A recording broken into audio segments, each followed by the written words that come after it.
denies some reports in the foreign press and rumors 33 people are still. 군은 지휘계통에 의해서 움직이는 거. 중앙 정보원장이 아무리 세도 작전을 절대 안 움직입니다. 군대라는 것은 지휘계통에서 딱 움직이는 거예요. 광주에서 내가 볼 때 그지 누구라도 책임질만 하고 대표성이 있는 사람 그런 분들이 모두 중심이 돼서 한번 초청을 하면 광주도 방문하고 못할 리가 없지.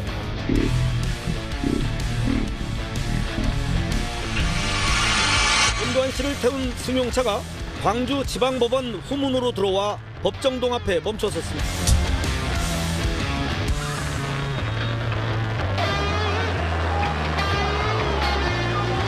발포 명령 부인합니까? 이 한마디를 역정내듯 내뱉고 곧장 법원 건물로 들어갔습니다.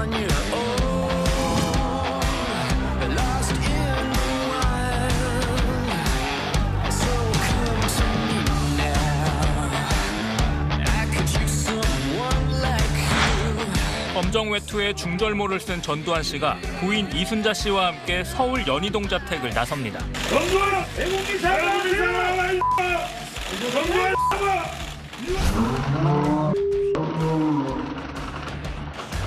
아직도 잘못을 인정하지 않습니까? 사과할 생각 없으십니까? 발포 명령 부인합니까? 사과할 생각 없습니까? 발포 명령 부인합니까? 5.18 책임 인정하지 않습니까? 핵심 쟁점인 헬기 사격 존재 여부를 설명하는 동안에도 고개를 푹 숙인 채 계속 졸았습니다. 어떤 사과나 반성도 없이 광주를 떠났습니다.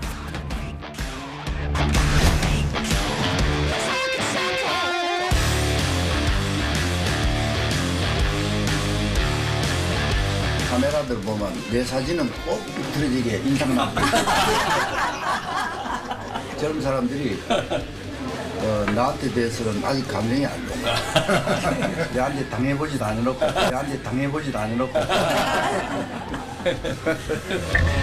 Are you a psycho killer? Say I'm a psycho killer! Scream it! 대한민국의 11대, 12대 대통령을 지낸 전두환 씨가 오늘 아침 서울 연희동 집에서 지병으로 숨졌다. 이렇게 민정기 비서관이 공식적으로 발표를 했습니다. 대한민국의 11대, 12대 대통령으로서 철권 통치를 했었죠. 자신에게 반대하는 민주주의를 외치는 사람들을 공산주의자, 북한에 동조한다 이렇게 몰아서 고문하고 심지어 살인까지 서슴지 않았다. 이런 평가를 받고 있습니다. 무엇보다도 정권을 장악하기 위해서 12.12 군사 반란을 일으키고 5.18 광주 민주화 운동, 민주주의를 돌려달라는 광주 시민들의 외침을 총칼로 짓밟았던 광주 민주화 운동과 관련해서 피해자들에게 한마디 공식적인 사과가 없었습니다. 이제 전두환 씨로부터 사과를 받을 기회는 영원히 사라질 수밖에 없게 됐습니다. 오늘 아침 민정기 전 청와대 비서관은 전두환 씨의 사망과 관련해서 유언, 어떤 내용의 유언이 있었는지를 공개했는데 한번 들어보시죠. 오늘 남기셨고 평소에도 가끔 그런 말씀하셨어요.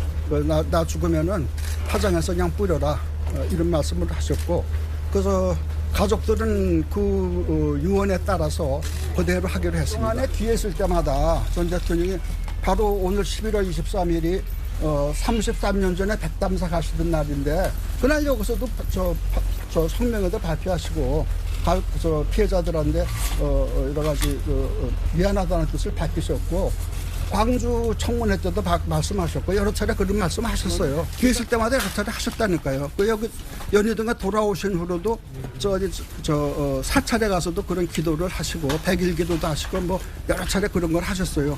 그리고 그 이상 더 어떻게 합니까? 여러 차례 광주 민주화 운동과 관련해서 사과하셨다고 민정기 전 비서관은 이야기했는데 시청자 여러분 혹시 사과 발언했던 거 기억하십니까? 최재성 전 정무수석, 김재원 국민의힘 최고위원, SBS의 윤춘호 논설위원 함께합니다. 어서 오십시오. 안녕하세요. 전두환 씨가 뭐 지병이 있었습니까? 오늘 아침에 갑자기 숨졌다. 노태우 전 대통령, 노태우 씨 같은 경우는 오랜 기간 병원에 입원을 해 있었는데. 지난 8월에 이제 광주 재판에 나왔을 때 이제 부쩍 야윈 모습을 보고 어디가 몸이 안 좋은 거 아니냐라고 하는 말이 있었고요. 그때 나왔던 말이 이제 혈액암의 일종을 앓고 있다. 혈액암을 앓고 있는데 지금 나이가 이제 31년 1월생이거든요. 그러니까 지금 만 90살이 지났어요. 예. 그렇기 때문에 자기 나이를 생각해서 적극적인 항암 치료는 하지 않고 있다. 다만 통증이 있을 경우에 이제 통증을 좀 무마하는 정도의 그런 대증요법 그 정도만 지금 그런 치료만을 좀 받고 있다라고 말이 있었죠. 그런데 이제 오늘 이야기를 들어보면 화장실에서 쓰러져서 이제 숨진 것으로 이렇게 나와 있는 거 봅니다만, 예.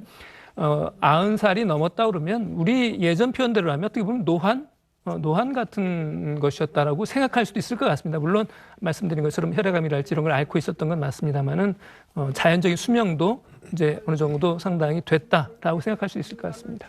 예, 최재성 전 정무수석, 최재성 전 의원님은 80년대 대학을 다니셨고 학생운동도 하셨고 말이죠. 전두환 씨 오늘 사망 소식 듣고 여러 가지 소회가 있었을 것 같습니다. 뭐 저희 세대들이 사실은 이제 학생운동 또 이제 민주화운동 이런 걸로 이제 80년대 학번들이 학창 시절을 보냈지 않습니까? 그때 이제 항상 대상이 전두환 씨였습니다. 네.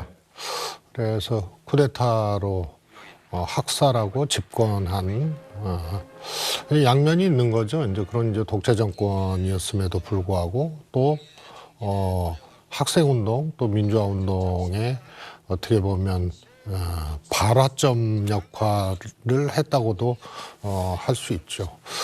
그리고 저 개인적으로는 또 19대 국회 때 소위 이제 추징금 환수를 네. 이제 전두환 특별법. 네. 그래서 입증 책임을 전환하는 방식으로 입법을 했었습니다. 그러니까 보통 전직 대통령은 가장 중요한 게 우리 역사에서 집권을 어떤 방식으로 했느냐. 이제 쿠데타거든요. 그 다음에 재임 중에 이제 어떤 일을 했느냐. 그 다음에 퇴임 후에 또, 어떠한 또 행보와 또 태도를 보였느냐인데 이런 세 가지 측면에서 국민들이, 뭐라 그럴까요? 평가는 이미 이제 끝난 그런 전직 대통령 아니었나 싶습니다. 네. 여러 가지 생각이 교차하네요. 예, 알겠습니다. 김재원 최고위원은 어떤 생각이 가장 먼저 드셨습니까? 일단 저는 이제 중학교 3학년 때 12.6 사태가 벌어졌거든요. 예. 그리고 고등학교 1학년부터 우리가 이제 졸업한 게 88년 2월이니까 대학을 졸업할 때. 고등학교와 대학교 시절을 이제 전두환 전 대통령 치하에서 보냈죠. 우리 뭐 흔히 이제 그 시절을 엄혹한 시절이다 이렇게 하고 사실 저는 뭐 소위 운동권 학생은 아니었는데 수시로 폭행을 당하면서 이제 경찰이나 뭐 진압 경찰이나 일반 경찰이 등교길에도 폭행을 당하거나 뭐 그런 시절을 보냈기 때문에 전두환 전 대통령이 통치하던 시절을 좋게 생각하지는 않습니다. 근데 이제 요즘에 우리가 돌이켜 볼 때 그때 우리 청춘 시절을 생각해 보면 그나마 그 집값 걱정을 이만큼 하지 않고 취직 걱정은 이만큼 하지 않던 그런 또 시절이었다. 그러니까 이제 우리 경제가 좀 고도 성장기였지 않습니까? 요즘 우리 젊은 세대들이 생각하는 그런 고민을 겪지 않았지만 그때 당시에 우리가 또 겪었던 또 다른 고민이 많았던 시절이다. 그런 생각이 있습니다. 예, 김춘호 논설위원도 그렇습니다. 80년대 대학생들은 대학의 경찰관들이 거의 상주하는, 지금 대학생들은 코로나19 사태 때문에 학교에 가고 싶어도 못 가는 상황입니다만 그때는 대학생들뿐 아니라 경찰관이 학교에 같이 학생들처럼 있지 않았습니까? 저는 제가 1984년도에 네. 대학을 입학했습니다만 84년도부터는 이제 경찰관들이 그 전까지는 이제 캠퍼스 안에 같이 있다가 84년부터는 학원 자율화 조치라고 하는 것 때문에 그때는 이제 경찰관들이 학교 내에서는 없었는데 앞에 이제 김재원 최고 말씀하신 것처럼 뭐 수시로 뭐 가방을 열라고 해서 가방을 뭐 열어야 되고 그다음에 또 뭐 수시로 끌려가야 되고 하는 뭐 지금 생각하면 상상할 수 없는 그런 시대를 보냈죠. 그리고 이제 그런 시대를 상징하는 인물이 뭐니 해도 이제 전두환이라고 하는 저 이름 석자를 가진 전직 대통령인 셈인데요. 근데 분명한 것은 이제 전두환 씨의 사망으로 인해서 확실히 한 세대가 갔다라는 생각이 듭니다. 80년대 정치권을 이른바 주도했던 이른바 삼김이라고 하는 새 인물이 사망을 했고요. 그다음에 지난달 노태우, 이번 달에 이제 전두환 이름으로써 전직 대통령과 주요 정치자들이 모두 사라지는, 모두 타계하는 그런 상황이 돼서 우리 정치권에서 어떻게 보면 좀 새로운 시대가 좀 열렸으면 하는 그런 생각도 들어요. 예, 전두환, 노태우 두 전직 대통령을 떠올리면 많은 분들이 그런 생각을 하실 것 같아요. 전두환 씨가 주범이고 노태우 씨는 공범이다, 종범이다 이런 생각을 할 것 같은데 제가 지금 두 분께 이런 질문을 드려볼게요. 지금 노태우 씨 사망 때도 똑같은 논란이 있었습니다만 노태우 씨로 불러야 하느냐, 노태우 전 대통령으로 불러야 하느냐, 국가장을 하는 것이 맞느냐, 안 된다는 의견도 있었고 말이죠. 두 분의 의견 어떻게 생각하십니까? 이미 평가는 끝났으니 전두환 전 대통령 이렇게 부르면 안 된다고 생각하십니까? 그렇습니다. 예. 그리고 지난번 이제 노태우 전 대통령 이제 서거 사망 때는 국민 정서 등을 고려하여 국가장 결정을 했거든요. 원래 이제 규정상으로는 국무회의를 통해서 이제 결정을 할 수가 있는데요. 그래서 조금 이제 판단의 여지들은 있는 거죠. 근데 전두환 씨의 경우에는 사실 말씀드렸습니다만 집권 과정 자체가 합법적이지 못하고 그런 이제 집권 과정을 거쳤고 또 재임 중에도 소위 이제 철권 통치라 그래야 되죠. 굉장히 이제 권위주의적이고 폭력적인 어떤 정권이었고 퇴임 후에도 이제 재판이라든가 이제 역사적 그 평가가 끝났음에도 불구하고 예컨대 이제 추징금을 납부하지 않는다든가 또 재산을 은닉한다든가 또 여러 가지 이제 반성하지 않고 오히려 고압적이고 이런 이제 여러 가지 발언들이 또 많이 나오지 않았습니까? 그래서 제가 보기에는 동의할 수 있는 국민들은 없을 것이다. 그래서 국가장으로 한다는 것은 무리고 제가 보기에는 소위 말해서 조화나 조문 조치 이런 것들도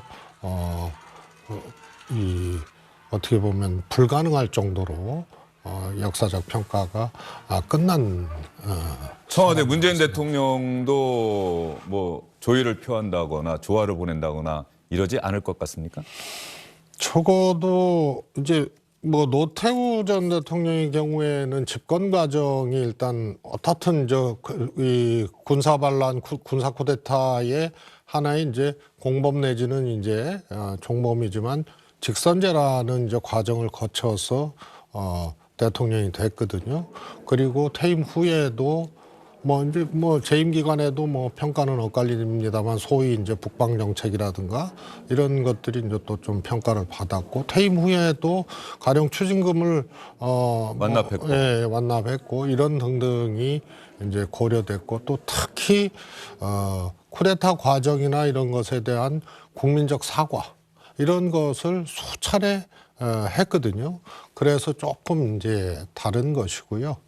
아마 전두환 씨에 대해서 국가장은 물론이고 현재 대통령이 조문 조치를 하거나 혹은 이런 것을 하게 되면 소위 말해서 이제 우리 헌정사 또 국민 정서 이런 등등에 조금 배치되는 이런 것이기 때문에 불가능하지 않겠나 싶습니다. 김재원 최고위원은 어떻게 생각하십니까? 저는 일단 호칭 문제에 대해서는 개개인이 평가할 문제가 아닌가, 개개인의 판단이 아닌가 생각하고요. 저는 전직 대통령이니만큼 저 개인적으로는 전두환 전 대통령이라고 호칭하고 있습니다. 그리고 이제 국가장 문제는 과거에 이제 국장이 있었고 국민장이 있었고 이런 또 돌아가신 분의 어떤 사회적 지위나 예우에 따라서 차등해서 국장, 국민장 이렇게 하던 것을 통합을 해서 국가장으로 통합해서 장례 기간도 5일 이내 그리고 국가장으로 할 것인가 말 것인가는 행정자치부 장관이 제청해서 국무회의 심의를 거쳐서 대통령이 결정하게 했거든요. 네. 그리고 그 과정에 무슨 뭐 범죄 전력이라든가 이런 문제가 따로 국가장법에 규정이 되어 있지 않습니다. 그래서 이 문제는 현 정부에서 결정할 일이라고 보고요. 그 문제에 대해서는 뭐 제가 특별한 의견은 없습니다. 그리고 제가 보기에는 뭐 국가장으로 할 것 같지도 않고요. 그러나 저 개인적으로는 어떤 사람의 죽음이라도 이 죽음에 대해서는 살아있는 사람들이 그냥 좀 초연하고 또 조금 겸허했으면 좋겠다라는 생각이 듭니다. 누구든 결국은 죽게 되어 있고 그런 부분에 대해서 현대사에 뭐 많은 곡절을 가진 문제적 인물의 사망이라고 하더라도 전직 대통령의 그 사망에 대해서 또 나름대로 평가가 있고 그 또 국민적인 평가도 또 엇갈릴 수도 있기 때문에 그 문제는 뭐 현 정부에서 결정하시고 처리하면 되는 것인데 저는 뭐 죽음에 대해서는 좀 겸허하게 바라보고 또 뭐 애도할 분들은 애도하고 그렇게 하는 것이 맞지 않을까 생각합니다. 예, 두 분 말씀 듣다 보니까 전두환 씨 집권 당시에는 철권 통치로 해서 그 어떤 대통령보다 막강한 권한을 행사한 것처럼 보였습니다만 대학생들 뭐 무기도 없고 오로지 목소리로 외칠 수밖에 없었던 대학생들의 시위가 무서워서 경찰관을 대학에 상주시킬 수밖에 없었던 그만큼 정권의 기반이 취약했다. 그리고 퇴임하고 난 뒤에는 12.12 군사반란과 광주 민주화 운동, 광주 시민들을 학살한 혐의로 대법원에서 유죄 확정 판결을 받았다. 참 대한민국의 아픈 현대사가 그대로 드러나는 장면인 것 같은데요. 자, 두 분과 이야기 나눈 이 장면에 대해서 여당과 제1야당의 대선 후보들은 어떤 생각을 갖고 있을까요? 전두환 씨 사망과 관련한 이재명, 윤석열 후보의 이야기를 들어보도록 하겠습니다.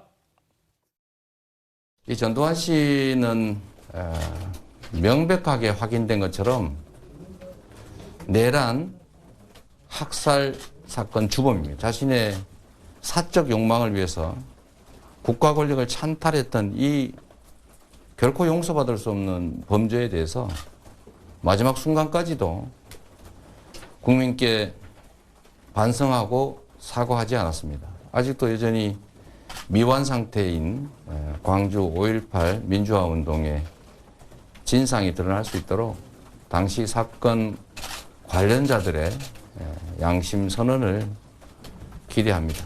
빈소는 안 닫는 거죠? 네? 빈소. 현재 상태로는 아직 좋은 생각을 하지 않고 있습니다. 전두환 전 대통령 사망했는데 여기에 대한 입장 한 말씀 부탁드립니다. 뭐 우리 유족에게 일단 돌아가신 분에 대해서는 참가 조의를 표하고 유족에게 위로의 말씀을 드립니다. 두 분 계획 있으신가요? 그래서 아직 언제 갈지는 모르겠는데 준비 일정을 좀 봐가지고 전직 대통령이시니까 가야 되지 않겠나 이렇게 생각하고 있습니다. 네. 전두환 대통령이 5.18 관련해서 아무런 말씀을 남기지 않고 돌아가셨거든요. 후보님께는 어떻게 평가하십니까? 글쎄 뭐 지금 돌아가셨고 상중이니까 정치적인 얘기를 그분하고 이렇게 관련지어서 하는 거는 지금 시적절하지 않은 것 같습니다. 윤석열 후보가 말이죠. 전두환 씨가 뭐 군사 쿠데타, 5.18 이런 것 빼고는 정치는 잘했다는 이야기를 했다라고 해서 정말 엄청난 비판을 받았었죠. 그리고 사과도 제때 하지 않고 이틀 지나서 유감이라고 했다가 그다음에 밀려서 사과했고 그날 밤에 또 개한테 사과를 주는 사진을 또 SNS에 올려서 개사과라고 하는 그런 또 질타도 받았었는데 오늘 글쎄 전직 대통령이니까 조문은 해야 되지 않을까 이렇게 얘기를 하네요. 그 국민의힘의 당직자들도 일부는 그 조문을 하는 것으로 알고 있습니다. 그래서 뭐 앞에서도 말씀드렸다시피 어떤 죽음이라도 죽음에 대한 뭐 애도 또 하찮은 죽음이라고 어떤 사람은 평가할지 몰라도 또 다른 사람은 또 죽음의 의미는 또 다를 수가 있기 때문에 저는 뭐 죽음을 애도하는 그 자체에 대해서 나무랄 일은 아니라고 생각합니다. 물론 뭐 저 개인적으로 조문할 생각은 없는데요. 또 뭐 대선 후보가 또 전직 대통령이 이라는 그 자격에 대해서 전직 대통령이라는 그 직위를 보고 또 그분을 애도하는 마음으로 조문하는 것 자체는 뭐 저는 뭐 좋은 일이라고 생각합니다. 조금 전에 이준석 국민의힘 대표가 페이스북에 글을 올렸습니다. 아주 짧은 글인데 말이죠. 저는 전두환 전 대통령 상가에 따로 조문할 계획이 없습니다. 당을 대표해서 조안은 보내도록 하겠습니다. 당내 구성원들은 고인과의 인연이나 개인적 판단에 따라 자유롭게 조문 여부를 결정하셔도 됩니다. 이준석 대표는 조문하지 않겠다는 뜻을 SNS를 통해서 밝혔고요. 민주당의 송영길 대표는 전두환 씨 사망 소식에 분하고 억울한 심사를 가누기 힘들었다.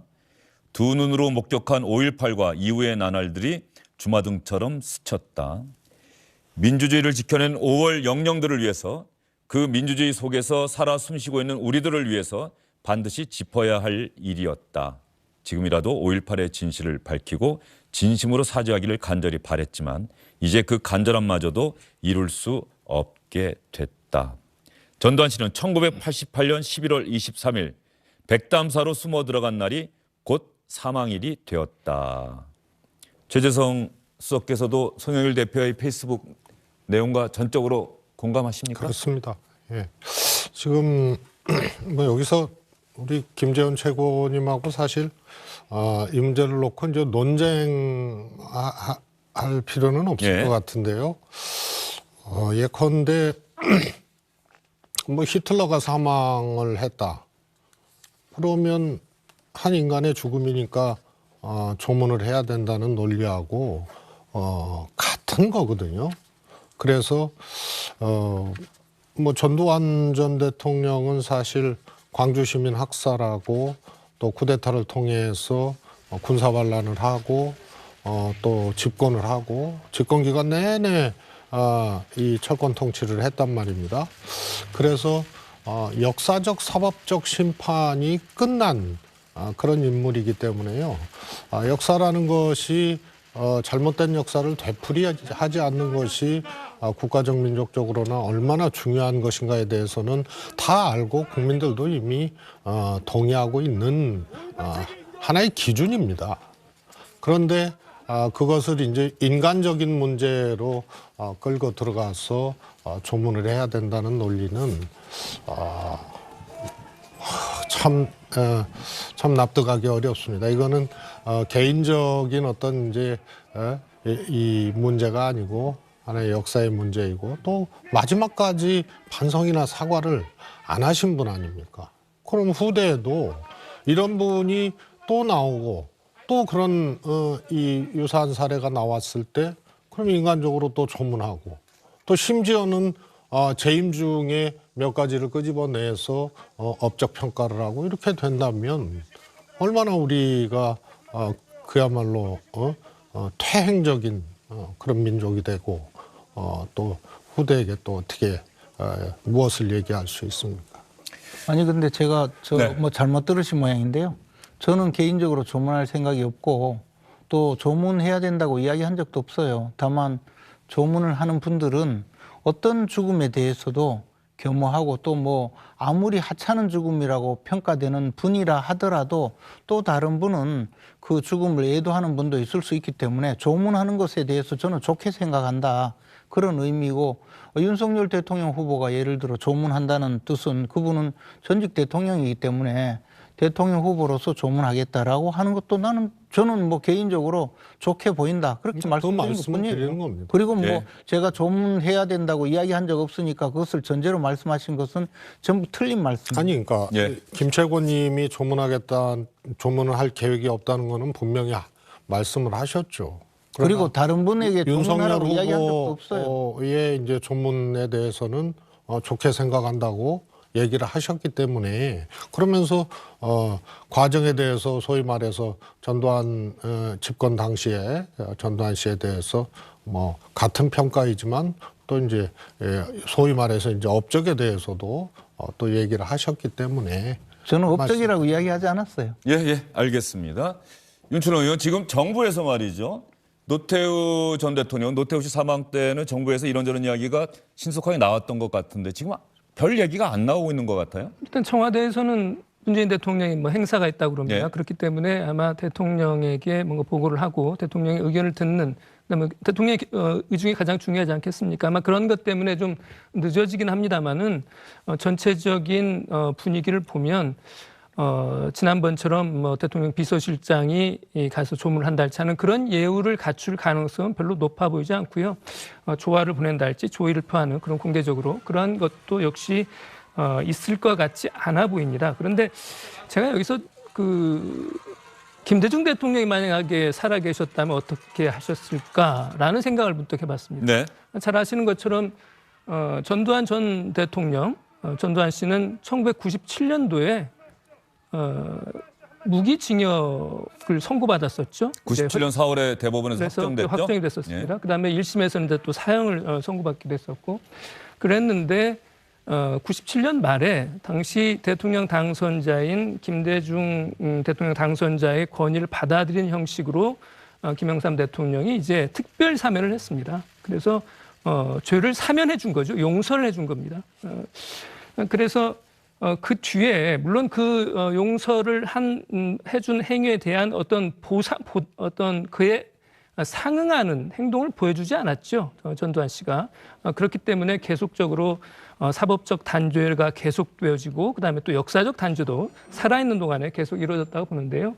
다만 이제 조문 여부 관련해서 과연 그때 97년도에는 그러면 전두환 씨가 반성하고 사과를 해서 그때 사면을 해줬던가 그러진 않았던 거거든요. 그때는 이제 지역 화합과 국민 대통합이라고 하는 그 원칙 그런 걸 내세워서 했는데 그런 말들이 이번에는 거의 보이지가 않아요. 그래서 그런 분들만 봐도 어떻게 보면 전두환 씨의 97년 이후의 삶이 그만큼 어떻게 보면 올바른 길을 걷지 못했다라고 하는 반증이 아닌가 싶기도 합니다. 네. 김대중 전 대통령은 어떤 면에서 전두환 씨로부터 큰 피해를 당한 피해자고 피해자가 피해자 입장에서 나는 용서하겠다. 대한민국의 미래를 위해서 용서하겠다라고 이야기를 했어요. 그러면 그때가 전두환 씨에게는 정말로 더없이 광주 군사 반란 포갑 통치에 대해서 국민들에게 사죄할 수 있는 절호의 기회였는데 그때 전두환 씨는 그런 사죄의 모습을 보이지 않았습니다. 그러면 지금부터는 전두환 씨가 생전에 정권을 맡은 기간은 물론 퇴임한 이후에 어떠한 이야기들을 했는지 먼저 2003년 2월쯤으로 기억을 합니다. 전두환 씨와 제가 인터뷰를 했던 영상이 있습니다. 이때도 상당히 여러 가지 문제를 놓고 제가 질문을 했었고요. 추징금 그리고 광주 민주화 운동에 대해서 당시 전두환 씨 측근들은 사전에 질문지를 보내달라면서 광주 이런 부분은 질문에서 빼달라고 요청을 했었습니다. 그렇게 대답하고 현장에 가서 인터뷰할 때는 제가 광주에 대해서 질문을 했었는데 광주 민주화 운동과 관련해서 특히 발포 명령과 관련해서 제가 던진 질문에 전두환 씨가 어떻게 답변을 했는지 여러분 다시 한번 들어보시죠. 우리 불행한 그 과거사 중에 하나 광주 문제라는 말이죠. 그 문제는 풀 수 있는 가장 유일한 인물이 아닌가라는 또 얘기들도 사실 많이 합니다. 그래서 그 부분에 대해서 남은 그 여생 동안에 어떤 나름대로 해결하실 그런 보관을 좀 갖고 계시는 건지. 이 광주 사태는 광주 문제는 내가 해결한다. 내가 해결하는 게 좋다. 그거는 그 사람이 보는 시각에 따라서 다겠지만은 역사의 심판에 맡길 수밖에 없다. 역사의 심판에. 그런데 그것은 순수한 그 광주는 그거는 총기를 들고 일어나는 하나의 그 폭동이야. 근데 그러니까 계엄군이기 때문에 계엄군이 진압하지 않을 수 없잖아요. 근데 사람들이 그 후 내가 대통령이 되었으니까 내가 그 광주 사태를 진압한 사람으로 그래 몰고 갔더라. 재판 이번 할 때도 재판할 때 내가 그러지 않았다는 거 그거는 분명히 그게 밝혀졌습니다. 그는 군대를 갔다 왔으면 군대 상식이 조금이라도 있으면 그는 지휘계통에 의해서 움직이는 것이 지금도 지휘계통에 의해서 움직이는 것이지 중앙 정보원장이 아무리 세도 정보원장이 사단장 보고 넣어가서 뭘 작전하라 절대 안 움직입니다. 우리는 조언해주고 정보 있으면 정보를 참모총장한테 조언해 준 참모총장이 그 사령관한테 명령을 이런 정보가 있다. 그 원래 지금도 그렇게 한다고. 정보 참모지.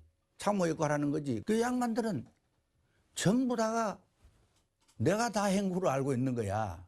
그게 이제 나로서는 대단히 불행한 일인데 세월이 지나니까 모두 다 잊어버리고 그런데 그런 게 아니냐고. 그런 게 아니기 때문에 그래서 광주 사태를 해결하기 위해서 내가 보고 광주에 가서 내가 분신 자살을 하라. 그러면 해결된다. 내가 가서 분신 자살할 수가 있어. 그런데 분신 자살해도 그게 해결이 안 돼. 그 사람들이 그 응어리 감정이 있어가지고 그게 안 되는 거예요. 상당히 불쾌한 표정이 지금 보니까 제가 인터뷰했던 영상인데 얼굴에 불쾌한 표정이 역력한데 말이죠. 윤춘호 의원. 네. 일단 두 가지 부분을 한번 짚어볼 필요가 있을 것 같은데 대법원 판결에서도 나는 광주하고는 관련이 없는 것으로 밝혀졌다고 이야기를 하는데 말이죠. 제 기억에는 5.18 광주 민주화운동과 관련해서도 유죄 혐의가 인정은 됐는데 다만 발포 명령을 내렸다. 이 부분은 당시 재판부가 정말 기록을 검토했는데 전두환 씨가 발포 명령을 내렸다고 확인할 길이 없었다. 이런 취지의 판결 아니었습니까? 그렇습니다. 이제 정확하게 얘기하면 발포 명령을 전두환 씨가 했다고 하는 증거가 없다라고 하는 게 이제 당시 1심, 2심, 그다음에 대법원 최종심까지의 결론이었던 것 같습니다. 그걸 이제 전두환 씨 입장에서 보면 법원에서도 내가 발포했다고 인정한 바가 없다. 그렇기 때문에 광주의 직접적인 진압 행위하고 나와는 무관하다라는 논리로 계속 이야기를 하고 있는 거죠. 그다음에 또 당시 이제 계엄사령관이었던 이희성 씨가 거듭해서 광주 진압 명령은 내 책임하에서 내 지휘하에 이루어진 행위라고 했기 때문에 형식 논리만 보면 전두환 씨 말이 맞는 거예요. 전두환 씨가 광주를 진압하라고 말한 사실이 없다는 것이고 그걸 이희성 씨가 내가 했다고 하는 거니까 형식 논리상으로는 맞습니다만은 두 번 말할 것도 없이 그 당시에 최고 실권자가 전두환 씨였고 그렇다고 그러면 가장 중요한 그러한 사안에 대해서 과연 그러면 전두환 씨가 아무런 의견을 내지 않았단 말이냐. 그 부분에 대해서는 계속 입을 열지 않고 있는 거거든요. 그런 점에서 전두환 씨가 광주에 대한 진상을 밝히지 않았다고 하는 말이 유효한 겁니다. 예, 그리고 조금 전 인터뷰 영상에서 보면 말이죠. 최재성 전 수석님, 내가 조언을 해주고 참모총장이 사령관에게 자신이 명령을 하고 그 조언해주고라고 하는 표현을 당시에는 주목을 못했던 것 같은데 지금 생각해 보니까 당시 국내 최고 실세였던 전두환 씨가 한 조언이 이게 조언이었겠습니까? 명령이었겠습니까? 지금 생각해 보니까 그런 생각이 드네요. 그거는 사실상 명령이라고 봐야 되는 예. 것이요. 우선 전두환 씨가 등장하게 되는 과정, 일단 군사 쿠데타, 군사 반란을 통해서 등장을 하고 군을 장악하지 않습니까? 그러면 아까 그 인터뷰에서도 군의 지휘 계통을 모르는 얘기라고 전두환 씨가 얘기를 했는데 그 당시에 그럼 군사 반란 자체가 지휘 계통이라든가 이런 것들을 존중하면서 했던 것이 아니고 그야말로 반란이거든요. 그걸로 군을 장악을 했단 말입니다. 그리고 그 다음에 이제 정권을 또 갖게 되는 거죠. 그래서 그 사이에 소위 말해서 이제 5.18이 발생을 하고 그러면 지휘 계통상 예를 들어서 행정수반이 사실상 부재한 상태 아닙니까? 권한대행은 있었지만 실세는 전두환, 권력의 실세는 이제 전두환이었단 말입니다. 중앙정보부장, 보안사령관. 그래서 형식적인 지휘 계통에서 발포 명령을 내릴 위치에는 없는 거예요. 그러나 실제적으로 장악하고 권한은 전두환이 갖고 있었기 때문에 조언이라 하면은 그것은 실세로서의 조언이라 하면은 그거는 명령과 다름없는 것이죠.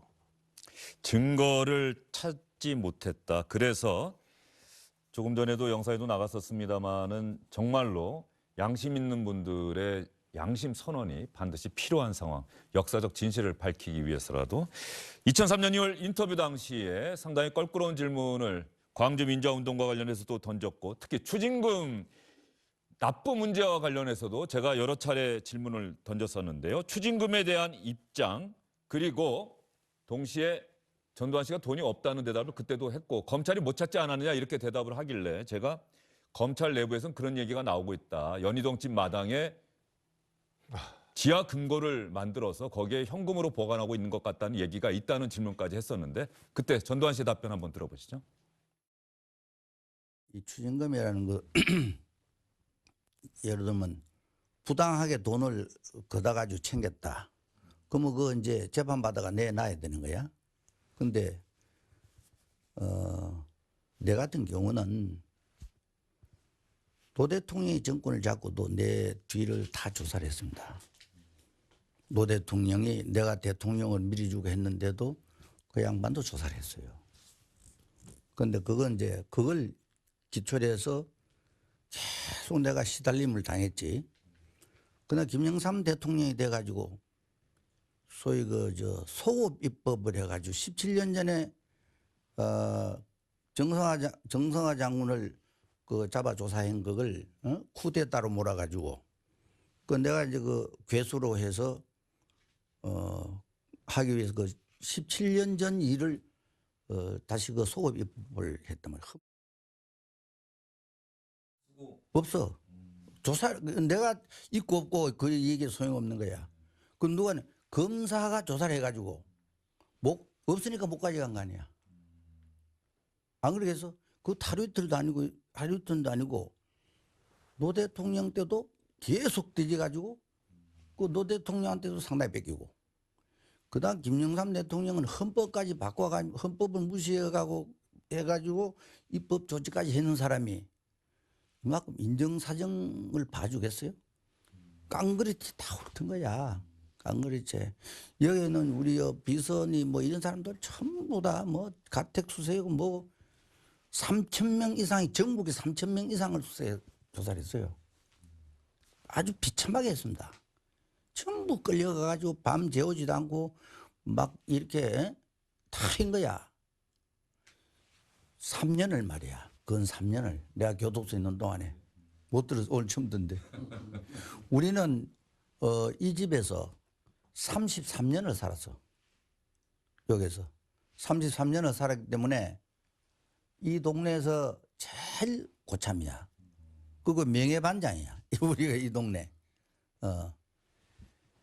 그래서 그런 마당에 흉문하는 게 있으면 마당 가서 파보면 되잖아. 그때 조사할 때 말이야. 안 그렇겠습니까? 윤춘호 의원, 결국 추징금 완납 안 했죠? 그렇습니다. 그때 이제 최종적으로 법원에서 이제 선고받은 추징금 액수가 2,205억 원이에요. 네. 그런데 지금까지 낸 숫자가 1,249억 원을 냈습니다. 이건 아들 재산들까지 일부 포함해서 그런데요. 그렇기 때문에 아직 956억 원이 남았고요. 그러니까 57% 정도를 냈습니다.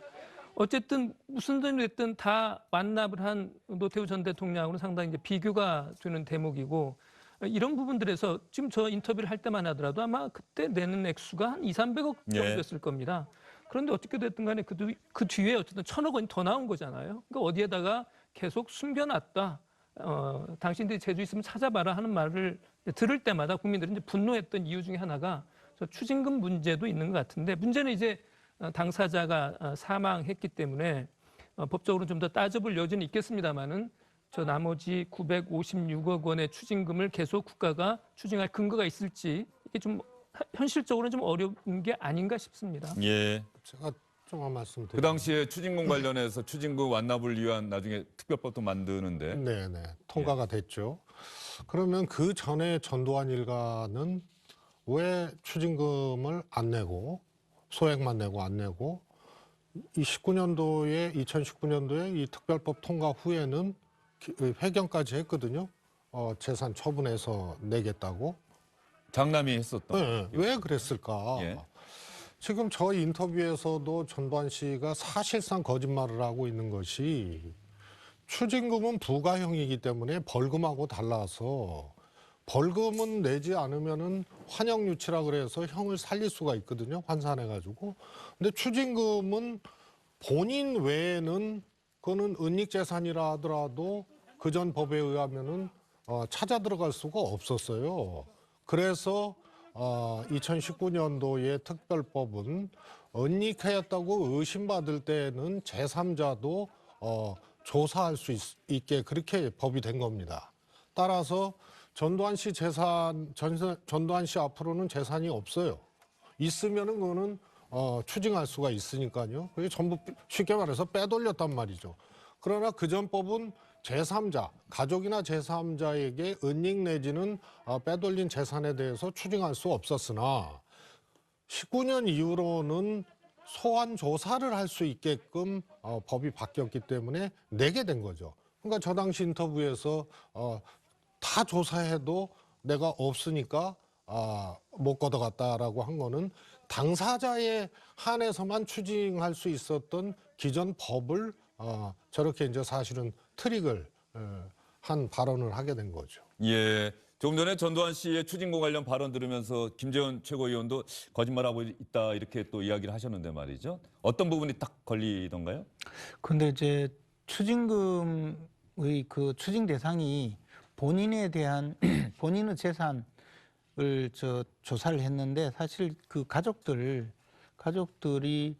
그 상당한 액수의 재산을 보유하고 있었고 그 가족들 특히 뭐 자식들의 재산의 그 출처가 불분명한 재산들이 나중에 많이 밝혀졌지 않습니까?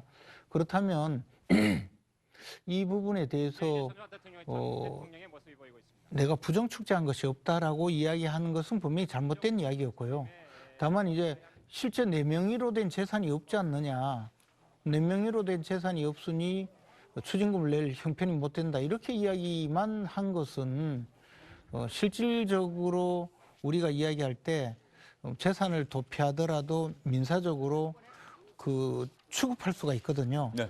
그런 의미로 본다면 그때 좀 잘못 말씀하신 게 맞죠. 네, 1995년 12월 3일 연희동 골목 성명 발표할 때 장세동 전 안기부장의 모습도 보이고 화평 허삼수 허문도 삼허 씨의 모습도 보이고 예, 검찰의 그 어떠한 조치에도 나는 응하지 않겠다.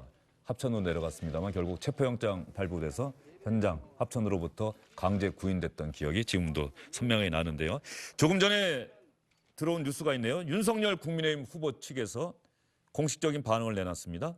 조문하지 않기로 결정했다고 윤석열 캠프에서 조금 전에 공식적인 입장을 내놓았습니다. 윤석열 후보는 그래도 전직 대통령이니까 조문은 가야 하지 않겠느냐. 조금 전에 영상 보셨죠?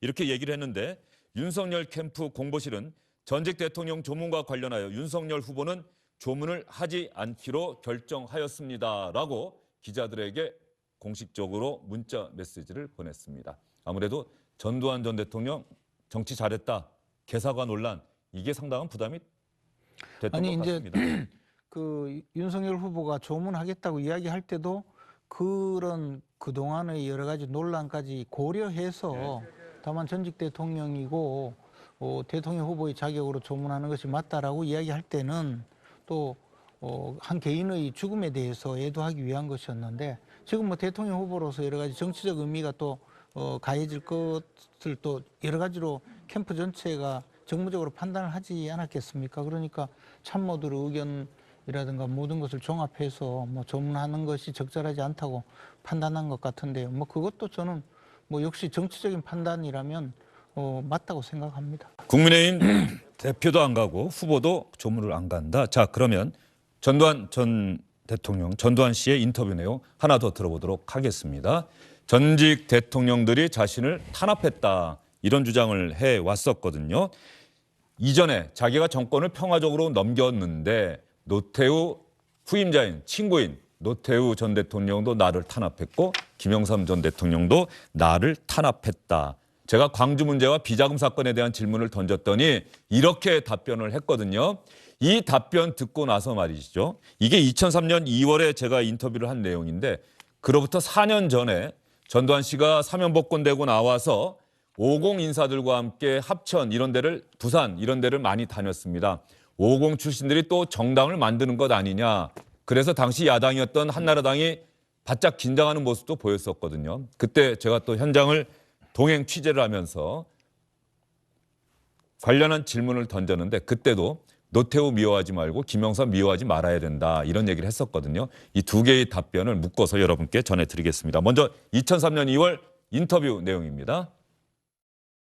우리나라가 지금 보면은 내가 정권을 평화적으로 정권을 넘기고 단임 정신을 실천하고 나왔는데 난 각오는 했어요. 좀 당할 각오는 했지만은 이제 우리나라도 상당히 그 민도가 높고 모든 이제 모두 공부들 많이 하고 이래서 수준이 높기 때문에 이 자꾸 앞으로 나아가야지. 뒤로 잘못한 걸 자꾸 이 어느 정권이 나서면 앞으로 나아갈 건 보지 않고 뒤로 보고 과거 나한테 어떻게 했다. 나한테 섭섭하게 했다. 그러니까 그거에 대한 보복으로 뒤로 자꾸 돌아가면 다른 나라는 전부 앞으로 나가는데 우리가 뭐 짜들아 발달된 나라라고 뒤로만 가지고 원수지고 때려잡고 뭐 한다고 해서 그 사람이 영웅이 되느냐. 똑같은 사람이 되거든. 똑같은 사람 더 나쁜 사람이 되는 거야. 이게 서로 미워하지 말고 도와주고 이래 여당이고 야당이나 그렇게 하기를 바라는 거야. 우리가 서로 미워하면 말이야.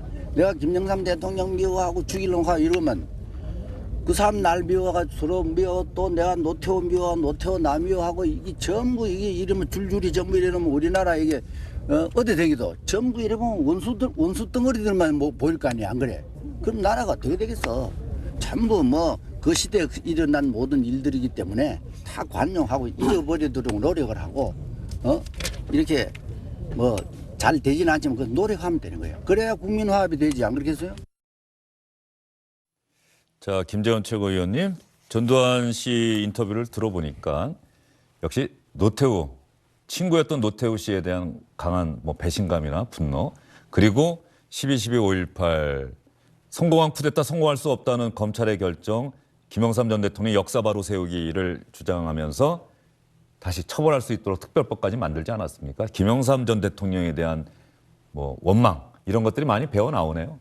그렇죠. 사실 역사적으로 보면 전두환 전 대통령이 자기가 직접 이야기하듯이 뭐 정권을 평화적으로 넘겼다라는 것을 거의 유일한 업적으로 주장을 하거든요. 그러나 그렇죠. 저희들이 5공화국 당시에 헌법을 배운 세대인데요. 법과대학 다니면서 헌법을 개정하더라도 재집권 가능성이 없었어요. 전두환 전 대통령은. 그런데도 정권을 평화적으로 넘긴 것을 마치 당연한 것인데 임기가 맞춰지면 정권을 평화적으로 넘겨야지. 그러면 또다시 무슨 헌정 질서를 중단하고 개헌을 하더라도 불법인 그런 방식으로 재집권을 할 수는 없는 것 아니겠습니까? 근데 이제 자신은 어쨌든 그동안에 앞에 박정희 대통령은 개헌을 해서 계속 영구 집권을 했는데 나는 집권을 하지 않고 순순히 넘겨줬다. 이것은 굉장한 시혜로 생각하고 본인의 입장은 그러나 노태우 전 대통령은 직접 선거에 의해서 민주적 정당성을 갖춘 대통령이었기 때문에 전두환 전 대통령과는 다르다는 또 생각이 있었고 김영삼 전 대통령은 또 전두환 노태우 대통령에 비해서 문민정부이고 실질적인 민주화 정권이다라는 생각이 강했기 때문에 이 세 분의 생각은 사실은 전부 다 다른 거죠. 그러니까 입장이 다른 상황에서 노태우 대통령은 전두환 전 대통령을 백담사로 유패를 보내고 김영삼 전 대통령은 전두환 노태우 대통령을 또 군사 반란 혐의로 전부 재판에 넘겨서 형사처벌을 하는 이러한 과정을 전부 거쳤거든요. 근데 사실 이런 과정을 거쳐서 결국에는 지금 보면 우리나라 민주화가 완성되어 가는 과정이었다. 뭐 그런 생각이죠. 그래서 뭐 전직 대통령 세 분이 전부 다 나름대로 자신의 역할을 주장하지만 긴 역사적인 흐름으로 본다면 우리 대한민국 국민들이 크게 노력을 하고 민주화 운동을 하고 또 국민들의 직접 저항권을 행사하고 해서 민주정부를 만들어 가는데 결국은 우리 국민의 힘으로 민주화를 쟁취했다 그런 생각입니다. 네, 조금 전에 이준석 국민의힘 대표가 나는 조문하지 않겠다. 윤석열 후보도 개인적으로는 조문할 생각이 있다는 취지로 이야기를 했는데 캠프에서는 공식적으로 조문하지 않기로 결정했다. 이런 부분은 적어도 최재성 전 수석님 생각에도 전두환 씨에 대한 평가에는 여야가 따로 있을 수가 없다. 적어도 그 평가와 판단은 비슷하다. 이런 생각이 좀 드네요. 그렇습니다. 이게 사법적 역사적 평가가 끝난 사람 아닙니까? 그런데 여기에 이견이 있을 수가 없죠. 그래서 저는 윤석열 후보의 이 과정이 짧은 과정이지만요. 한편으로는 이제 좀 개인적으로는 좀 이렇게 화도 나고 한편으로는 좀 안타까운 거예요. 간다고 얘기를 했잖아요. 후보 당사자가. 그리고 곧 번복을 했단 말입니다. 지금 공식 입장을 냈단 말입니다. 공보국을 통해서. 요 짧은 시간에 몇 가지를 좀 살펴볼 수가 있어요. 우선 인간적인 인연이 있는 것도 아니잖아요. 전 대통령하고. 그리고 아까 전직 대통령이니까 가야 되지 않나. 그다음에 준비 상황을 보면서 가겠다. 심지어는 5.18에 대해서 기자가 묻는 것에 대해서 상중이라 얘기하기 뭐하겠다. 이런 표현을 하고 가겠다 해서 안 가겠다로 바뀐 거거든요. 그러면 역사의식이나 상황에 대한 판단이나 이런 것들이 다 없는 거예요. 그것도 하필이면 전두환 씨의 이제 사망을 놓고 이런 이제 부적절하면서 또 왔다 갔다 하는 이 모습을 보인 게 한편으로는 화가 나고 한편으로는 안타깝습니다. 예, 알겠습니다. 그러면 여기서 전두환 씨의 빈소가 마련될 병원으로 한번 가보도록 할 텐데요. 조금 전에 들어온 뉴스에 의하면 전두환 씨가 병원 밖에서 숨졌기 때문에 이 시신을 병원으로 영안실로 옮길 때도 PCR 검사를 해야 한다고 합니다. PCR 검사를 받고 그다음에 신촌 세브란스 병원으로 옮기게 되고 조금 전에 당초 한 4시쯤에 병원으로 가지 않겠느냐는 전망이 나왔었는데 오후 2시 30분쯤에 들 것이 연희동 집으로 들어갔다는 뉴스가 현장 기자로부터 들어와 있습니다. 자, 신촌 세브란스 병원에서 취재하고 있는 신정훈 기자 연결을 해보도록 하겠습니다. 신정훈 기자, 그곳 분위기 지금은 어떤가요? 네, 저는 지금 서울 서대문구 신촌 세브란스 병원 장례식장 앞에 나와 있습니다. 제11대 12대 대통령을 지낸 전두환 씨는 오늘 오전 8시 40분쯤 향년 90세로 사망했습니다. 오전 11시쯤에 연희동 자택에 검안이가 도착해서 전 씨에 대한 사망 선고를 내리고 검시도 끝났는데요. 이야기한 것처럼 앞서 조금 전 전 씨 시신에 대한 코로나19 PCR 검사 등 절차가 마무리됐고 2시 50분쯤 시신을 실은 차량이 자택을 나서서 이제 신촌 세브란스 장례식장으로 출발했습니다. 장례식장 주변엔 벌써 많은 취재진들이 모였는데요. 올해 90살인 전 씨는 최근 건강이 급격히 나빠진 걸로 전해졌는데 악성 혈액암인 다발성 골수증으로 투병 중이었습니다. 전 씨는 오전 8시 40분쯤 자택 화장실에서 쓰러져 숨졌습니다. 민정기 전 청와대 비서관에 따르면 당시 집에 있던 부인 이순자 씨가 가장 먼저 전 씨를 발견했습니다. 신정훈 기자, 전두환 씨가 죽기 전에 남긴 유언이 있다 이런 뉴스가 나오고 있는데 어떤 유언입니까? 네, 그렇습니다. 일단 민정기 전 비서관은 장례는 가족장으로 치러지고 또 유해는 화장할 예정이다 이렇게 말했습니다. 그러면서 4년 전에 전 씨가 쓴 회고록에 유언이 남겨져 있다면서 북녘땅 내려다 보이는 전방고지에 백골로 남고 싶다 이 대목을 읽었습니다. 또 전방고지 장지를 우리가 결정할 수 있는 건 아니다. 화장해서 연희동에 모시다가 장지가 결정되면 옮길 것 이렇게 덧붙였습니다. 전 씨의 국립묘지 안장은 법적으론 불가능합니다. 국가보훈처는 전두환 전 대통령은 내란죄 등의 실형을 받았기 때문에 국립묘지법상 국립묘지 안장 배제 대상이라고 밝혔습니다. 지금까지 신촌 세브란스 병원 장례식장 앞에서 SBS 신정은입니다. 자, 윤춘호 의원, 지금 신정 기자의 현장 중계차도 들어봤습니다만 전두환 씨 빈소는 노태우 전 대통령, 노태우 씨 빈소의 표정과는 많이 다르겠어요. 사뭇 다를 것 같아요. 어쨌든 노태우 전 대통령 같은 경우에는 여야 정치인들이 상당히 많이 왔고요. 또 어떻게 보면 죽음을 계기로 해서 그 자신의 어떤 행적에 대한 재평가, 일종의 상당히 긍정적인 부분까지 포함된 그런 계기가 됐던 데 비해서 전두환 씨 같은 경우에는 오히려 죽음을 통해서 이 사람의 어떤 사법적 단죄는 말할 것도 없고 역사적 평가마저도 어떻게 보면 완성되는 듯한 그런 느낌이 듭니다. 예를 들면 지금 국민의힘 같은 경우에는 전두환 씨가 만든 당에 어떻게 보면 그 당을 이은 당이잖아요. 근데 그 당의 주요 당직자는 말할 것도 없고 대통령 후보까지도 빈소를 찾아서 조의를 표하지 않겠다. 더군다나 우리나라처럼 죽은 자에 대해서 대단히 너그러운 그런 문화가 있는 나라에서조차 저러한 결정을 했다고 하는 것은 전두환 씨가 얼마나 처절하고 그다음에 매섭게 역사의 심판을 받고 있는가를 상징적으로 보여주는 게 아닌가 싶은 생각이 듭니다. 예, 알겠습니다. 자, 그러면 전두환 씨가 생전에 했던 인터뷰 내용을 여러분께 계속해서 전해드리도록 하겠습니다.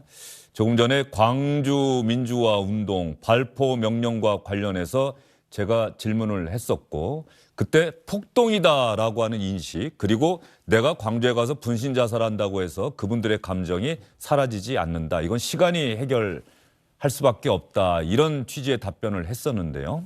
얼마 전에 택시 운전수라는 영화가 나왔었죠. 광주의 진상을 세상에 알린 독일 기자, 이 독일 기자를 광주 현장까지 함께 택시를 몰고 갔던 택시 운전수의 이야기를 그린 영화. 이 영화가 나왔을 때 제가 민정기 전 비서관, 조금 전에 전두환 씨가 사망했다고 세상에 알린 민정기 전 비서관과 전화 통화를 했었습니다. 그때 민정기 전 비서관이 했던 이야기, 조금 전에 기자들에게 이미 광주와 관련해서는 여러 차례 사죄드리지 않았습니까? 뭘 더 합니까? 이렇게 항변하는 듯이 이야기를 했었는데 기본적으로 광주 민주화운동에 대한 전두환 씨 측의 인식은 전혀 바뀐 게 없다는 것을 여러분 확인하실 수 있을 겁니다. 그 당시 광주 사태, 광주 당시 5.18 당시에 벌어졌던 그 상황, 그 사건 자체는 폭동이가 분명하지 않습니까? 아니 아무런 법적 정당성도 없는 시민이 무장을 하고 무기고를 습격하고 간첩들이 수용되어 있는 교도소를 집요하게 습격을 하고 군수공장을 습격을 해서 장갑차나 차량들을 뺏어가지고 그걸로 무기고를 습격하고 하는 행동도 이거를 그럼 폭동 아니고 뭐라고 얘기를 하겠습니까? 그걸 무슨 3.1운동 같은 운동이라고 하겠습니까? 그럴 수가 없는 거거든요. 그러니까 그 당시 벌어졌던 그 상황 자체는 뭐 두말할 것 없이 폭동이지만은 아니 5.18 단체나 이런 데서는 그 민주화운동이라고 보는 거지만은 그 민주화운동이라고 보지 않는 사람들도 그런 입장도 있는 거거든요. 광주 민주화 운동과 관련한 전두환 씨 측의 인식은 이 광주 민주화 운동과 관련해서 내가 사죄를 하게 되면 자신의 집권 자체의 정당성이 사라진다. 아마 그런 생각을 했던 것 아닌가. 가장 기본적으로는 이제 형식 법논리 또는 형식 논리상으로 지휘권자가 아니었다. 나는 참모인 보안사령관의 위치에서 정보를 제공해서 계엄사령관이 발포 명령권자였고 그 이후에 집권을 해서 이 모든 책임을 안게 되었다라고 하면서 자신의 그 법적 책임을 계속 법적 책임이 없다는 주장을 한 것이거든요. 만약에 법적 책임이 있다고 하게 되고 그로부터 간접선거에서 집권을 했고 5공화국 내내 대통령으로서 재임한 분이 그 앞서 광주 5.18 민주화 운동을 민주항쟁을 자신의 책임으로 인정하게 되면 이 집권 과정 전체가 그러니까 이제 5.18 민주항쟁을 진압한 것이 집권하기 위해서 진압한 것이 되고 그러면 이 모든 것이 걷잡을 수 없어진다는 생각을 하지 않았겠습니까? 네. 그러니까 형식 논리적으로 나는 발표권자도 아니고 그때 당시에 진압 명령권자도 아니다. 그렇게 스스로 방어 논리를 정립을 한 것이고 그것이 또 한 가지 그때 당시에 계엄사령관이 이성 계엄사령관인가요? 그분이 모든 것은 내가 결정했고 내가 발표했고 내가 진압 명령을 했다고 하기 때문에 이 법적 문제에서 충분히 또 빠져나갈 수 있는 그런 또 기본적인 환경이 돼 있었습니다. 이런 과정을 거쳐서 결국은 5공화국의 어떤 정당성 문제를 계속 주장한 것이죠. 예, 본인들의 집권 정당성 그것만 생각하다가 결과적으로 역사와 국민 앞에 사죄할 기회를 전두환 씨는 놓쳤다. 전두환 씨 가족들, 노태우 전 대통령 같은 경우는 아들 노재훈 변호사 여러 차례 현장에 가서 사죄드리고 진심으로 사죄드린다라고 이야기를 했었는데 말이죠. 당시 그림 한번 잠깐 볼 수 있을까요? 노재훈 씨는 이렇게 가서 아버님을 대신해서 제가 와서 사죄드립니다. 아버님도 평소에 저한테 이런 이야기를 늘 해주셨습니다. 자신의 과에 대해서 국민께 진심으로 사죄드린다는 이야기를 하셨습니다. 이렇게 대신해서 사죄하고 있는데 최재성 전 수석님, 전두환 씨 아들들 가족들로부터는 이런 행동이나 이런 이야기를 우리가 들어본 적이 없죠. 그렇습니다. 예. 사실 노재헌 씨가 저렇게 한다고 과거의 흔적이 없어지는 건 아니죠. 하지만 현재 시점 오늘에서는 그것이 이 하나의 이제 사과나 반성으로 받아들여질 수는 있는 거거든요. 근데 전두환 씨에게는 그조차도 없었죠. 가족도 뭐 저는 들어본 적이 없고요. 또 전두환 씨 스스로가 반성이나 사과 인정이 없는데 가족이 또 그렇게 할 리도 만무하고요.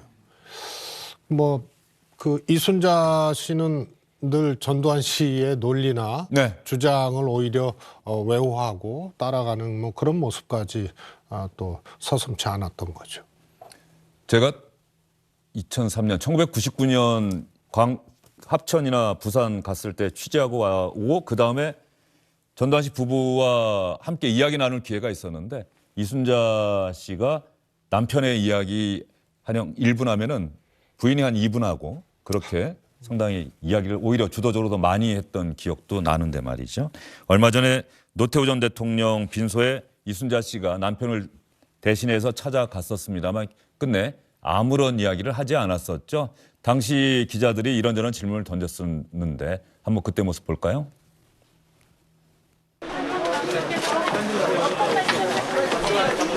전재욱 씨 리스트 나왔는데 5.18 희생자들에게 생각할 수가 없으신가요? 전재욱 씨! 이순자 씨! 탈출했어요! 넘어지셔. 일어나세요. 예, 아무런 이야기를 하지 않았죠. 1999년에 합천, 부산 쪽을 갔을 때 제가 산 정상에서 등산 도중에 질문을 던졌었습니다. 전두환 전 대통령, 전두환 씨 광주에 갈 생각 없습니까? 라고 제가 질문을 던졌을 때 이렇게 이야기를 했었습니다. 광주를 한번 가실 계획은 없으십니까? 또 광주도 뭐 불교계에서 존경의 사람은 가지 초청하면. 난 목포 작년에 갔다 왔잖아. 순천도 갔다 오고 계란도 맞고 말이야. 이렇게만 계란 맞고 그리고 뭐 폭탄 맞아도 난 갈 때 가는 거야. 광주에서 내가 볼 때 그지 누구라도 책임질만 하고 대표성이 있는 사람 그런 분들이 모두 중심이 돼서 한번 초청을 하면 광주도 방문하고 못할 리가 없지. 못할 리가 없는 거지.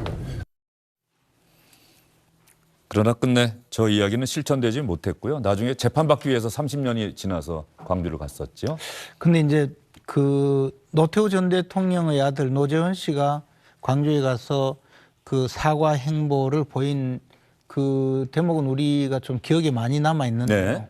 사실 이제 노태우 전 대통령의 경우에는 광주 그 5.18 민주화 운동 당시에 그 수도경비사령관 뭐 그런 직책에 있었기 때문에 실질적으로 전두환 전 대통령보다도 훨씬 더 광주 민주화 운동의 진압에 직접적으로 개입할 여지가 좀 적었었거든요. 네.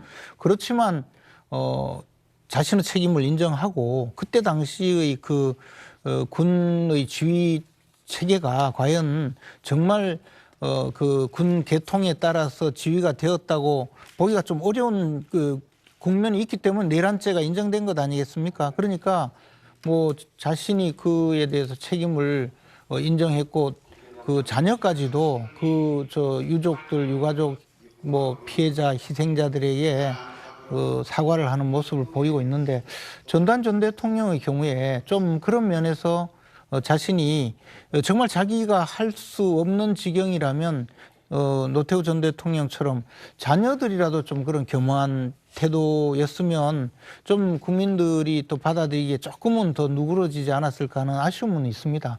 예. 지금 방금 우리 주영진 기자께서 인터뷰한 내용에도 보면 광주에 가서 사과하겠다는 것이 아니고 예. 내가 뭐 못 갈 데가 어디 있느냐, 가고 싶으면 가는데 뭐 별로 갈 필요가 없어서 안 갔다는 그런 투잖아요. 그런 면이 사실 많은 그 광주 시민들 또 호남의 그 시도민에 대해서 좀 더 격앙된 감정을 갖게 만들지 않았는가 하는 생각입니다. 네. 이제 이 인터뷰에서 전두환 씨 같은 경우는 노태우에게 내가 정권을 물려줬다는 표현을 아까 했고, 그리고 당할 각오도 했었다. 네. 그 다음에 광주도 대표성 있는 사람들이 초청하면 가겠다라는 표현을 해서요. 이게 퇴임 후에도 하여튼 그 독재자의 생각은 1mm도 흔들림이 없었다는 것을 좀 볼 수 있겠고요. 이희성 당시 계엄사령관의 경우에는 어떻게 보면 전두환 씨하고 법률적 그 공생관계일 수밖에 없죠. 이희성 씨가 만약에 전두환 씨의 이 지시에 의해서 내가 계엄사령관으로서 그렇게 했다라고 하면은 그거는 더 큰 문제가 되기 때문에 하여튼 그렇게 진술할 수밖에 없었던 그런 사정도 또 저간에 있었던 거죠. 예. 저 당시 부산 또 합천 지역을 방문했을 때 산에서 했던 인터뷰 내용 하나 더 여러분께 보여드리도록 하겠습니다. 당시가 김대중 전 대통령 집권 기간인데 말이죠. 김대중 전 대통령이 IMF 경제 위기를 정말로 잘 극복을 했습니다. 이렇게 김대중 정부의 경제 정책을 상당히 높게 평가했던 그런 이야기를 한 기억이 나는데 말이죠. 한번 들어볼까요? 나도 대통령을 지난 사람으로서 경제가 굉장히 어려웠는데 난 작년 한 해 참 걱정했어요. 이게 왜 그러냐면 우리 국민들이 이제 완전히 모두 참 큰 어려움을 겪지 않느냐 걱정했는데 내가 보니까 이 양반들은 아주 그 경제 정책에 대해서 대단히 적극적이고 우리의 그 어느 정도 실정에 맞게 이렇게 좀 해 나가고 있는 것 같아. 내가 볼 때는 현 정부에서 경제 정책은 상당히 열심히 하고 잘하고 있는 거로 이렇게 보고 있습니다. 예, 전두환 씨의 사망과 관련해서 5월 단체들은 어떤 반응을 보이고 있을까요? 집권 민주당의 송영길 대표 오히려 분노가 치밀어 오르는 날이다. 박용진 민주당 의원도 절대 애도하지 않겠다. 오히려 분노가 치밀어 오른다. 이렇게 반응을 보였는데 5월 단체들은 전두환 씨가 한마디 사과의 말 없이 세상을 떠난 것과 관련해서 역시 마찬가지로 대단히 분노하는 모습을 보였습니다. 꿈으로 진실을 묻을 수 없다. 전두환은 죽더라도 5.18의 진실은 사라지지 않는다. 국가 전복과 5.18 학살주범, 민간인 대학살 책임자 전두환이 사과 없이 23일 사망했다. 그동안의 재판이 대한민국 헌정사를 유린하고 무고한 시민을 학살한 책임자에게 엄중한 법적 책임을 묻는 역사적 심판이 되기를 기대해왔지만 그 죽음으로 이마저도 기대할 수 없게 되었다. 우리는 5월 학살 주범들에게 반드시 책임을 묻고 만고의 대역죄인 전두환의 범죄 행위를 명명백백히 밝혀 역사 정의를 바로 세워나갈 것이다. 정동연 5.18 기념재단 이사장의 말이 있었는데 윤춘호 의원 상당히 5월 단체 광주 시민들 정말로 많이 착잡한 오늘이 될 것 같다는 생각이 드네요. 그렇습니다. 어떻게 보면 가장 사과를 듣고 싶었던 사람, 그 사람이 이제 사라진 거잖아요. 그렇기 때문에 정말 듣고 싶은 말을 듣지 못하게 되는 이러한 그런 어떤 허망함과 허탈함이 있을 것 같습니다. 그런 부분이 있을 것 같은데 다만 전 한 가지 이런 부분이 참 걱정이 돼요. 여기 지금 두 분 여야 대표에서 나오신 분들도 어떻게 보면 전두환 씨의 삶과 그에 대한 평가에 있어서는 크게 의견이 다른 것 같지 않지 않습니까? 네. 그리고 앞에서 말씀드린 것처럼 살아있을 때는 사법적 단죄를 받았고요. 그다음에 또 지금 이 자리에서도 역사적 어떤 평가를 받고 있는데 문제는 우리 사회가 이렇게 공론장에서 이루어지는 이러한 의견들하고 사실은 공론장이 아닌 데서 이루어지는 말들이 사뭇 다른 경우가 있는 것 같아요. 예를 들면 윤석열 대표가 윤석열 후보가 12.12와 5.18 말고는 정치는 잘했다고 그러지 않느냐라고 그러면서 이제 어떤 사람들의 말을 인용하는 형식으로 했습니다만은 그러한 어떤 무의식적인 반응을 보면 여기서 많은 사람들이 사실은 전두환 나쁜 사람이고 역사 심판을 받은 사람이라고 말을 하면서도 실제로는 다른 자리에서는 다른 말을 하는 사람들이 많이 있다고 하는 것, 이런 점들이 어떻게 보면 상당히 좀 우려스러운 그런 부분이라고 할 수 있겠습니다. 예, 전두환 씨 사망과 관련해서 두 분께서도 참 많은 말씀을 해 주셨는데, 자, 그러면 결국 광주에 가겠다는 말 그냥 빈말로 그치고 말았고요. 광주에 간 것은 30년이 훌쩍 지난 그 다음에 갔는데 재판을 받기 위해서 갔던 것이죠. 고 조비오 신부의 명예를 훼손하는 내용을 자신의 회고록에 남겼다. 그래서 고발을 당했고 재판을 받게 됐는데, 재판을 받을 당시에 전두환 씨의 모습 저희가 정리를 해봤습니다.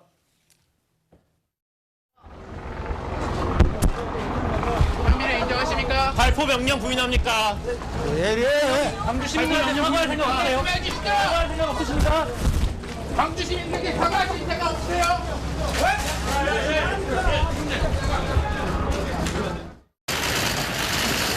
아직도 잘못을 인정하지 않습니까? 사과할 생각 없으십니까? 발포 명령 부인합니까? 사과할 생각 없습니까? 발포 명령 부인합니까? 5.18 책임 인정하지 않습니까? 사과 안 하실 겁니까? 네, 저 질문들이 아마 국민들의 마음, 광주 시민들의 마음을 대변하는 질문들 아닐까요? 아직도 잘못을 인정하지 않습니까? 사과할 생각 없습니까? 발포 명령 부인합니까? 5.18 책임 인정하지 않습니까? 아무런 대답을 하지 않았습니다. 이거 왜 이래? 그리고 그 이전에 건강이 좋았을 때 그런 얘기했던 기억도 나네요. 왜 나만 갖고 그래? 그렇게 얘기했던 기억이 나는데 말이죠. 전두환 씨가 이 재판을 받던 그 와중에도 건강이 좋지 않다. 매일 그렇게 이야기를 했는데 정작 본인은 또 시간이 날 때면 골프장을 찾아서 골프를 쳤다. 정의당 이만솔 당시 부대표 주영진의 뉴스브리핑에 출연해서도 당시 상황을 여러분께 설명해 드렸던 적이 있는데 그때 영상도 한번 보겠습니다. 왜 와서 그래? 아니 광주학살 책임에 대해서 한 말씀 해주세요. 이건 뭐야? 하시는 것이. 저 정의당 부대표고요. 1,000억 원 넘는 추징금과 고액 세금 언제 납부하실 겁니까? 한 말씀 해주세요. 네가 좀 해주라. 1,000억 원 넘는 추징금 아직 검찰에 납부 안 하셨잖아요. 그리고 벌써 수년. 일부 가족에서는 알츠하이머 증세가 있다 이런 이야기도 했었는데 적어도 저 골프를 칠 때만 하더라도 그런 느낌은 전혀 없어요. 근데 뭐 이제 모든 기억이나 모든 상황 자체가 그 완전히 뭐 그 감소된 네. 그런 상태가 있을 수 있고 뭐 조금씩 증상이 올 상태가 있으니까 뭐 저 상황만 가지고 판단할 수는 없지만 어쨌든 국민들이 보기에는 참 그 좋지 못한 장면이었던 것은 틀림이 없습니다. 저때 뭐 재판을 받고 있었지 않습니까? 그리고 재판에도 뭐 가지 않겠다 이런 와중에 저런 그 장면이 국민들 앞에 보여져서 상당히 좀 많은 분들에게 그 실망감을 주고 또 분노하는 분들도 많았던 것으로 기억을 합니다. 예. 최재성 전 수석은 전두환 씨 관련하면 어떤 장면이 가장 뇌리에 박혀 있습니까? 역시 그 학살로 정권을 찬탈한 그런 사람 아니에요? 그런데 골프 사랑은 좀 유별났던 네. 것 같고 또 국민들이 분노했던 것은 사실 퇴임 후에 모습에 더 분개했거든요. 특히 29만 원밖에 내리갑이 없다 이런 얘기나 그래서 그런 게 이제 국민적 분노를 더 샀고요. 정신세계라 그래야 되나요? 이런 게 굉장히 특별한 사람 아니었나 싶습니다. 처음부터 하여튼 마지막까지 정말 다른 거 다 떠나서 이 사과 한마디 없이 이렇게 갖고 그 자신의 주장이나 논리가 예나 이 마지막까지나 똑같았거든요. 참 그런 걸 보면 역시 철권 통치는 또 아무나 하는 게 아니었구나 이런 이제 생각도 듭니다. 예. 저는 개인적으로 어릴 때긴 합니다만 1980년 그 와중에 어느 날 텔레비전에 등장한 군복 입었던 전두환 씨의 모습. 아마 그 장면이 대단히 충격적이었고 그냥 군인이 아니라 뭔가 그때 아버님 뭐 부모님들이 말씀하시기를 어쨌든 세상에 대한 정보가 많지 않았던 분들임에도 불구하고 저 사람이 힘이 센 사람이래라고 이렇게 이야기했던 그 기억도 나거든요. 저는 이제 그때 중학교 3학년 네. 때였는데요. 12.16 사태 그 수사 결과 발표하면서 그렇죠. 예, 원흉 김재규는 이렇게 시작했던 것이 아직도 충격으로 많이 남아 있습니다. 예. 윤철호 의원은 어느 장면이 기억에 남습니까? 저도 이제 처음에 등장했던 그 합동수사본부장으로서 수사 결과 발표하던 모습이 기억이 나는데요. 저는 이 말씀을 꼭 좀 드리고 싶어요. 지금까지 전두환 씨가 80년 이후에 지금까지 한 40년 동안 우리 사회 하나의 어떤 악마의 상징이었습니다. 그래서 지금까지는 전두환이라고 하는 사람을 미워하는 것으로 사실은 족할 수 있었는데 사실은 전두환이라고 하는 인물이 상징하는 우리 사회의 어느 한 세력, 어떤 계층이 있을 수 있다고 봅니다. 그런 사람들은 전두환 씨가 사망하는 것으로 그냥 사라지는 것이 아닐 것 같고요. 그렇게 보면 우리 사회에서 여전히 미진한 어떤 민주주의의 부족한 부분, 그다음에 어떤 사회적 배려랄지, 그다음에 다른 지역에 대한 어떤 공존 의식이랄지 이런 것들은 부분들은 전두환 씨가 죽는다고 해서 그냥 바로 해결되는 문제는 아닐 것 같고요. 한 사람을 미워하는 것으로 문제가 해결되지는 않는다는 것도 전두환이라고 한 인간의 죽음을 통해서 한번 생각해 볼 여지가 있을 것 같습니다. 예. 전두환 씨의 사망으로 우리나라 전직 대통령, 지금 생존해 있는 전직 대통령이 과연 누굴까 이런 생각도 해봤습니다. 지금 문재인 대통령은 대한민국 19대 대통령입니다. 내년 3월 9일 대통령 선거를 통해서 당선되는 대통령은 대한민국의 20대 대통령이 됩니다. 지금까지 전직 대통령이 누구였는지 그리고 어떤 사람들이었는지 한번 볼까요?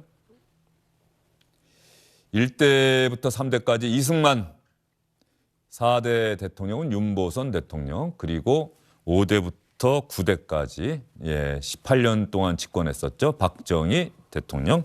80년 5월에 서울의 봄 당시에 힘이 없었던 대통령, 최규하 대통령, 그리고 전두환 씨가 대한민국 11대, 12대 대통령을 지냈고요.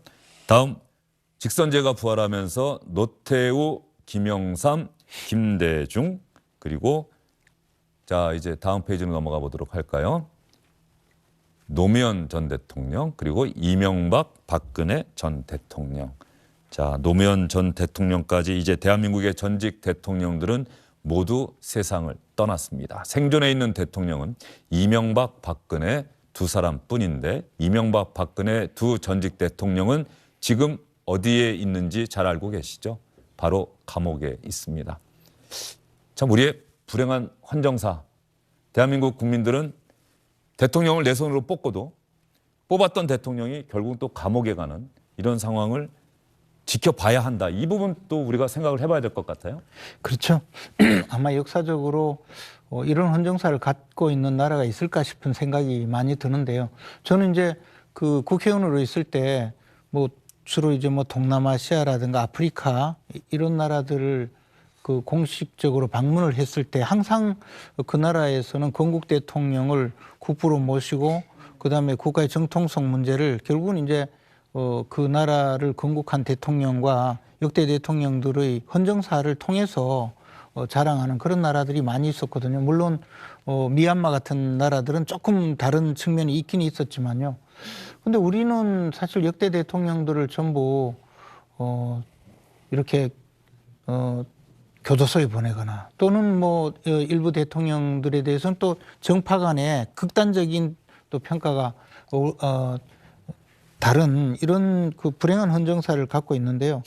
앞으로 새로 집권하는 차기 대통령은 이러한 역사의 그 비극을 역사와의 화해를 통해서 이제 헌정사를 좀 바로잡는 그런 대통령이 됐으면 하는 생각입니다. 지금도 사실 대통령 후보들이 그 이념적으로 한 측면만 그 대변하는 듯한 그런 입장이기 때문에 또 국민들은 또 지금 이념 대결을 하고 있고 이런 것은 앞으로 또 대통령으로 선출되더라도 과연 국민들이 화합하고 역사와 화해하는 그런 그 전통을 맞이할 수 있을까 조금 걱정스럽긴 한데요.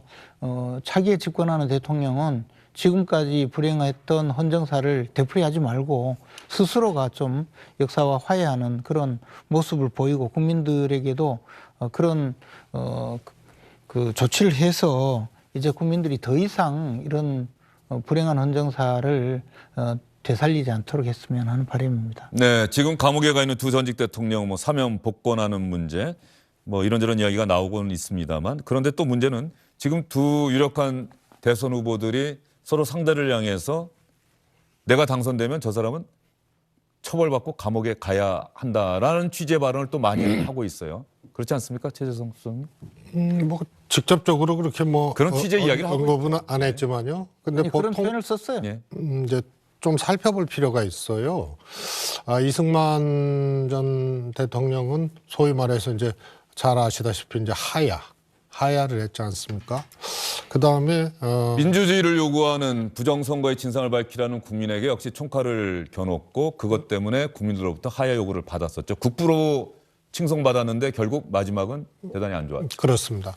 그런데 박정희 군사 쿠데타로 사실은 군사정부가 등장을 하고 18년 지속이 됐단 말이에요. 그리고 박정희 사망 후에 다시 또 이 군사 반란으로 전두환 이 정권이 이제 탄생하게 되는 요 한 26년의 역사가 사실은 굉장히 이제 암울했고 아주 폭압적인 이제 역사였죠. 그리고 87년에 소위 민주화 항쟁으로 직선제, 대통령 직선제가 이제 마련이 되고 그 뒤로는 총칼로 집권하는 것이 이제 불가능해지는 이런 과정들로 이제 지금까지 왔는데요. 두 전직 대통령은 또 주목해야 될 것이 2016년 말 소위 말해서 이제 촛불혁명이 피 한 방울 흘리지 않고 했던 혁명으로 이 과정에서도 역사적 진화는 이루어지고 있었다. 이렇게 좀 볼 수 있겠습니다. 알겠습니다. 대한민국 11대 11대 대통령을 지낸 전두환 씨 사망 소식 중점적으로 여러분께 전해드렸습니다. 세 분 긴 시간 수고 많으셨습니다. 주영진의 뉴스 브리핑 잠시 후에 다시 돌아오겠습니다.